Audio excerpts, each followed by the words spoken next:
Raška je tonula u tišinu dok se vetar igrao preko brda nad grobom kneza Vlastimira.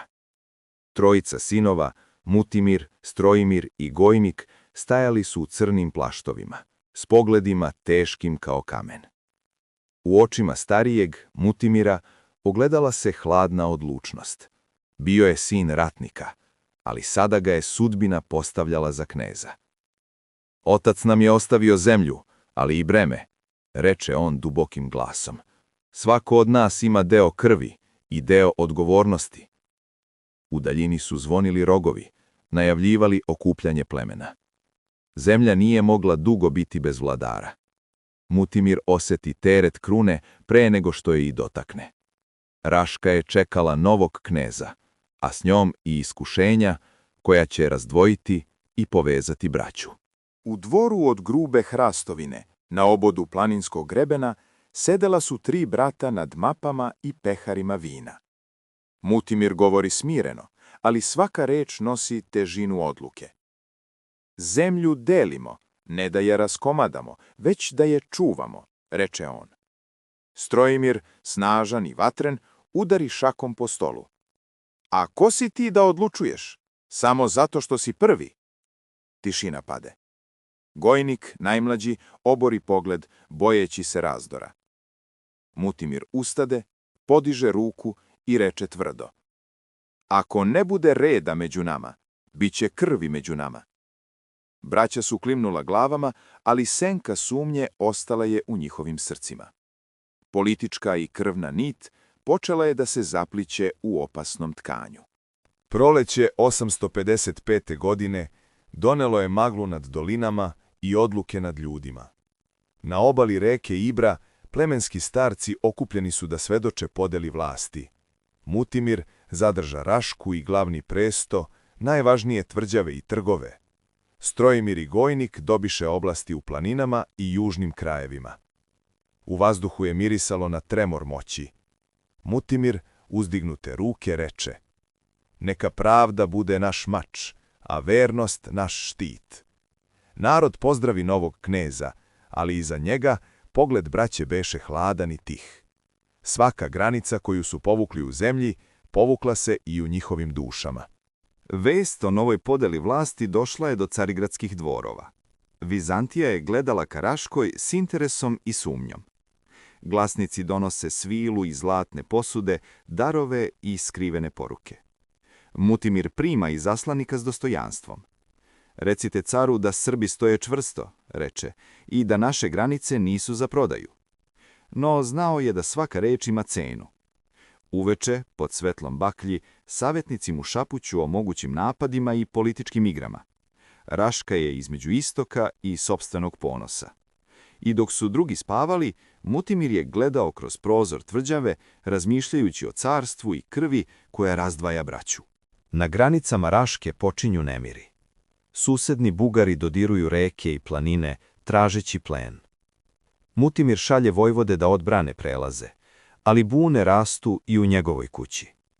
Strojimir i Gojnik, nezadovoljni, okupljaju svoje ljude. Mutimir je zaboravio krv, govori Strojimir. Vlada kao car, a ne kao brat. Među borovima i dimom ognjišta šire se glasine o pobuni. Vetar nosi miris dima i izdaje. Mutimir se moli tiho pred ikonama, sluteći da će uskoro morati birati između porodične ljubavi i vladarske kasti. Noć pred sukob, Mutimir stoji nad plamenom logora i razmišlja o očevim rečima. Jedinstvo čini snagu. Ipak, zora donosi jeku oružja. Na proplanku kod reke sudaraju se braća.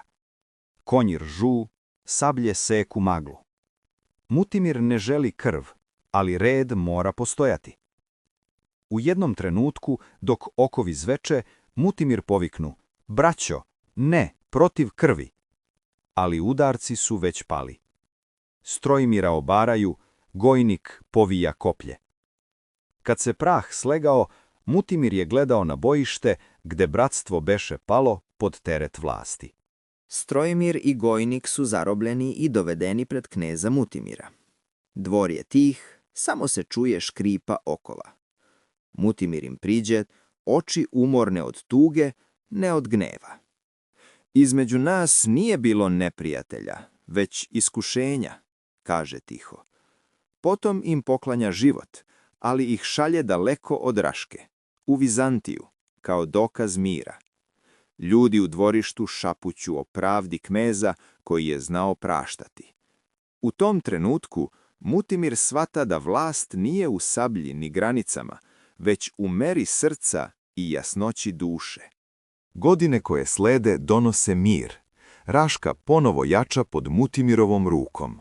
Gradovi obnavljaju bedeme, crkve niču iz kamena. Ljudi pevaju o knezu koji donosi red i sigurnost. U svečanosti u dvoru starci nazdravljaju novom vremenu. Mutimir je mudar kao soko nad planinama, govore. Njegov pogled usmeren ka budućnosti, ali u srcu i dalje osjeća tišinu izgubljenog bratstva. Na trpezama su vino i pesma, ali u odjecima dvora i dalje postoji šapat senki prošlih rana. Prošlo je mnogo leta. Mutimir sedi u tišini svoje tvrđave s bradom posrebrenom vremenom. Gleda kako unuci trče po dvoru dok on čeka glasnike iz Vizantije. Njegova misao luta onim danima kada se bratilo i razdvajalo. Vlast je kao reka, reče jednom sinu. Ako je ne vodiš mudro, odnesete. Raška je sada mirna, ali Mutimir osjeća kako vreme polako gasi plamen ratnika u njemu. Srce mu zna da nasljeđe nije samo zemlja, već pamćenje naroda. Kada posljednji plamen dogore u ložištu, Mutimir pozva pisara.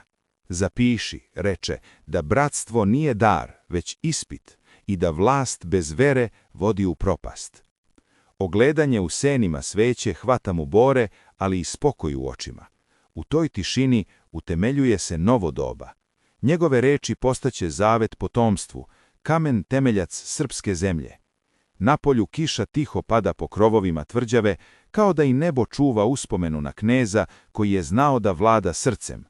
Kada mu duh poleti, Raška ostaje čvrsta kao planina, zavađena jednom, ujedinjena zauvek.